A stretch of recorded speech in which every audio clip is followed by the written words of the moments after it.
Portland last night after 13-game winning streak snapped by the Rockets. And Hart hits wild shots.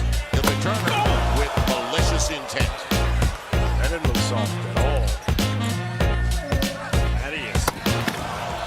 G'day guys, Crazy here, back with another season preview, and today we are looking at the Indiana Pacers. The Pacers are coming off a season in which they finished 48-34, which was good for the 5th seed in the Eastern Conference.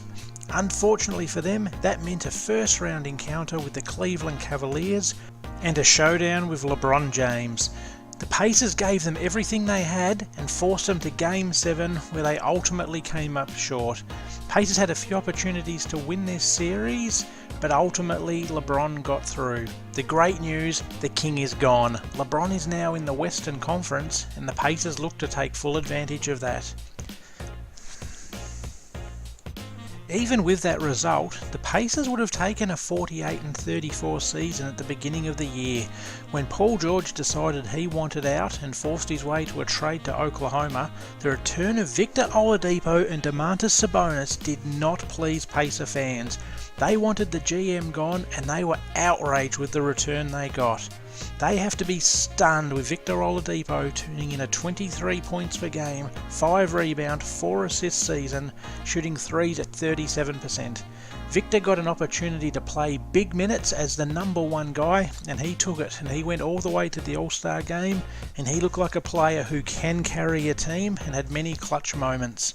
Domantas Sabonis came out of nowhere with 11.5 points and 7.7 rebounds per game. He was one of the most improved players in the league, and he's another very, very valuable asset to this team.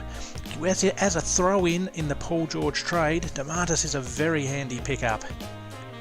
One guy who probably needs a bit of a step up for this team for them to really push through to the top of the Eastern Conference is Miles Turner. Big Miles had a year of 12.5 points, 6.5 rebounds, and just under 2 blocks per game.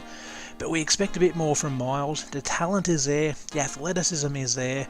I'm just waiting for him to have a breakout All-Star season, because I think he could be one of the most dominant big men in the East. He's shown signs, but he hasn't put it all together.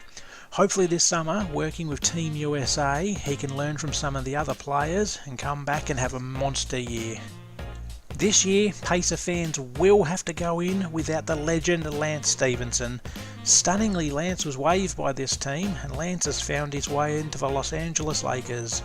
No matter what you think of Lance, he is a highlight reel, and he had some of the great plays last year for this team, and is one of the most entertaining players in the league. Also, the other loss for this team is Big Al Jefferson. Big Al was waived in the off-season, so he won't be back either. The rest of this Pacers squad is rock solid. Darren Collison at the point guard, 12.5 points, about 5.5 assists a game, and a pretty solid defender. You've got the always reliable Thaddeus Young. He gets you around about 12 points, 6 boards per game, and he's another very versatile player, can shoot threes, can guard multiple positions, and he's another very valuable asset on this Pacers squad. Corey Joseph provides some depth at the guard position, and he's good for 8 points, 3 rebounds and 3 assists. He doesn't make many mistakes, and he comes on and can give you some good minutes off the bench. The new Pacers this year will feature New York Knicks legend Kyle O'Quinn. Kyle's one of the most reliable backup big men in the league. Good for 7 points, 6 rebounds, a couple of assists, and nearly 1.5 blocks per game in limited minutes.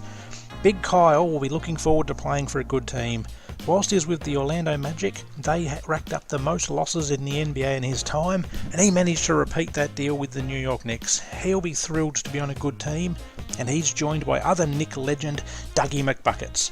Somehow Dougie McBuckets was one of the first players signed in free agency, and he got himself some big money, and they're joined by Tyreke Evans. Tyreke is coming off a season of 19 points, 5 rebounds, 5 assists, and shooting the ball at nearly 40% from 3. Tyreke pretty much replaces what Lance brought to the Pacers squad, and he's a very good pickup.